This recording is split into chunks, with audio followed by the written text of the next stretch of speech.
Bumaliktad na rin ang isang retiradong pulis na dating nagdiin kay dating Senadora Leila de Lima kaugnay sa kasong may kinalaman sa droga. Ang sabi niya ngayon, puro kasinungalingan daw ang mga kaso. Nagbabalik si Gary De Leon.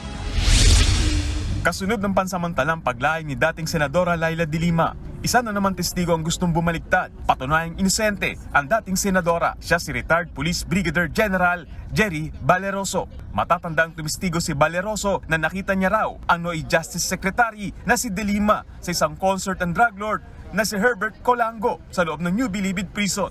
Pero nito lang December 18, nagsumiti ng letter of intent to recant si Valeroso sa Regional Trial Court Branch 206 ng Muntinlupa City. Sa kanyang sulat, iginit ni Valeroso na gusto niya mapawalang sala ang mga naakusang ng maling paratang.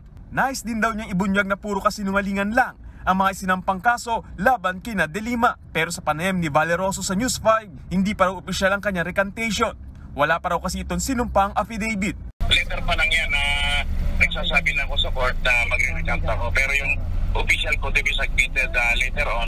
Git pa ni Valeroso sa kanyang sulat, una niya na raw binalak na bawiin ang kanyang testimonya laban kay de Lima noon pang 2019 dahil nakonsensya raw siya. Pero gaya ng mga naunang bumaligtad na testigo, natakot daw si Valeroso para sa kaligtasan niya at ng kanyang pamilya. Sa pahayag niya sa News 5 noong May 30, 2022, matatanda ang iginit ni Valeroso na napabayaan daw silang mga testigo kay de Lima ng Department of Justice. Sinubukan pang kunin ng News 5 ang panig ng DOJ kaugnay ng pagbaliktad ni Valeroso. Pero oras daw na makapagsampa ng affidavit of recantation, balak daw ni Valeroso na mang-ibang bansa para sa tahimik na buhay. Samantala, pinagbigyan ng Muntinlupa RTC na ilipat ng kulungan ang 11 presong nagbaligtad din ng testimonya laban kay de Lima mula sa kulungan sa Sablayan Occidental, Mindoro. Ililipat sila sa minimum security compound sa Bilibid sa Muntinlupa. Si de Lima naghain ng petition dahil may banta raw sa buhay ng mga inmate. Pansamantalang nakalaya ang dating senadora nitong Nobyembre matapos payagang mga pagpiyansa sa nag-iisa na lang niyang illegal drug case. Nagbabalita mula sa Frontline, Gary De Leon, News 5.